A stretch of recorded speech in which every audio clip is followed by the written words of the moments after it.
Hey, my name is Rashonda. If you are new here, welcome. And if you are returning, welcome back.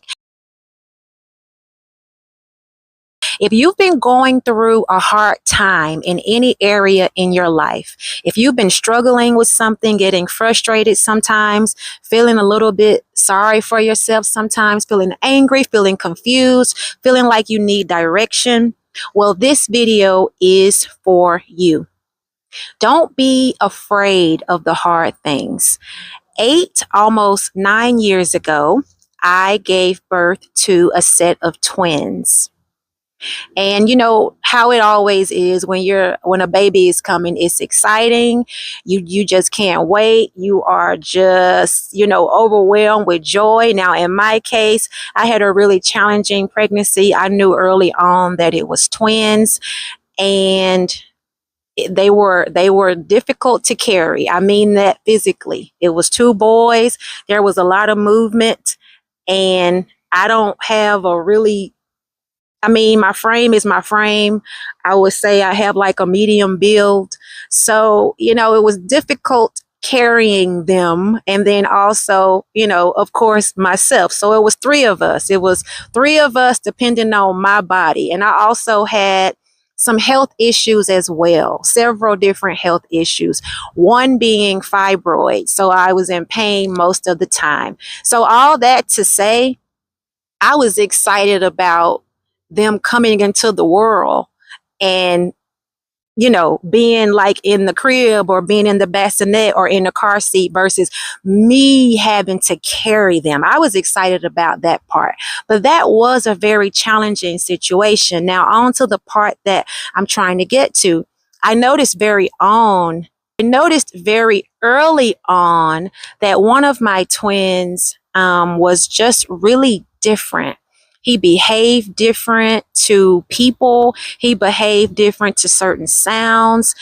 He was just different. And I have also one older child, also the one set of twins. So I have three children total. But the one twin was just different. He was very sensitive to noise, different sounds. I used to love to watch Family Feud when they were babies, and he would cry when they would clap and when they would ring that bell when they like turn over the card on the board. He would cry every time and he would shake. It would be like he was in pain. And I was like, wow, he doesn't like loud noises. And there were several other things as he got older, things that I noticed. One was he did not make strong eye contact, and he would repeat the same movements with his hands over and over and over for long periods of time. It was like he was entertaining himself with his fingers, kind of like this. So if you know anything about that, you already know where I'm headed. But eventually, I learned that my son had autism. Now, autism is one of those things that is not detected in the womb. Something is biting me, excuse me. Autism is one of those things that is not detected in the womb. So you have no idea how much your life is about to change until after the child is born and you begin to notice the differences. You begin to notice the food sensitivities. You begin to notice how sensitive they are, like I mentioned before, to sounds, sometimes even lights and different voices and just environments that you can take babies in and that babies would be excited and do well. A child with autism usually will cry or will isolate and won't engage with the other children. So I got that diagnosis. Even before I got it, really, I knew that my life had changed. But once I got the diagnosis, it just settled in. I still remember that day. It just settled in my mind. I had to just sit and just let it settle as we drove home. It was just me and the baby. And I was just thinking to myself, things have changed forever. I have to learn about this diagnosis. I have to learn how to take care of him. There are going to be some places that we may not be able, well, we already couldn't do several things, but there are going to be some places that we're not going to be able to go. We're going to have to make some major adjustments because this child is on the spectrum. Now, I'll say from then to now, because like I said earlier, he is almost 9 years old. From then to now, we have gone through so many stages, and I have learned so much about myself, about him, about life, about other people, how many other people live with autism, how many other people are raising children with autism, how to deal with it from day to day, how to help him, how to support him, how to change the things at home that need to be altered or modify in order to support him and give him the environment that he needs while also supporting my other children. There has been so much to learn. There has been so much to learn, and there still is. But you can't be afraid of the hard things. I was never really afraid of autism. I was never really disappointed that he has autism. I just had no idea how to really care for him because I just knew that all I knew was that I wanted to give him the best life possible. I didn't just want him to just sit, while the rest of us live life, and because he's different, he just needs to sit and deal with it.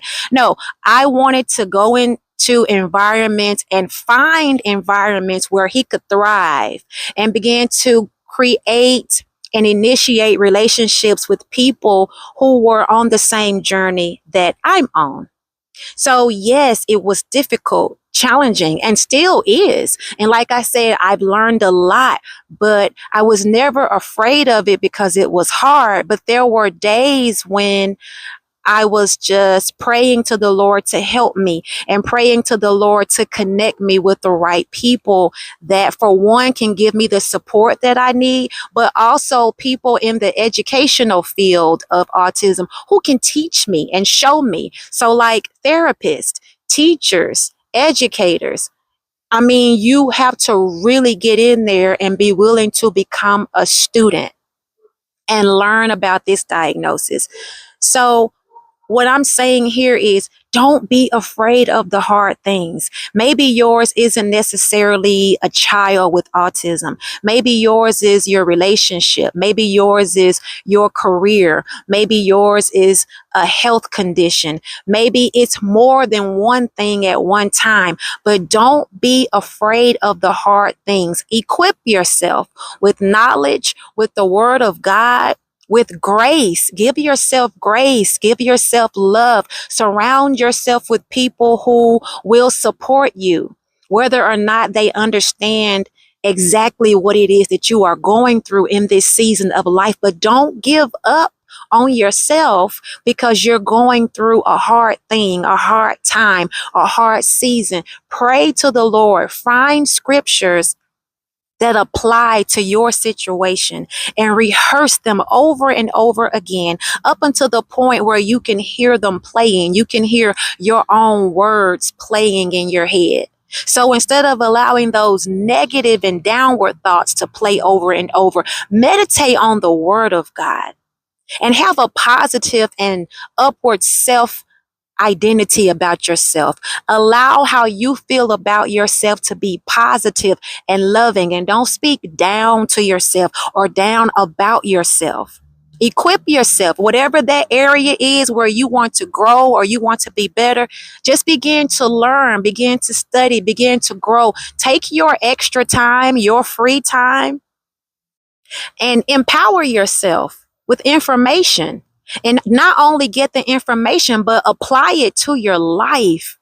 You'll feel better and better and better and better. But don't be afraid of the hard things. There is still so much that I am learning about autism. And the thing about autism is, it's not like you learn it one time and you're good. No, the child is developing and changing. So what worked the first few years of life to calm down a tantrum or to calm down when your baby is having a meltdown, that may not work the next day.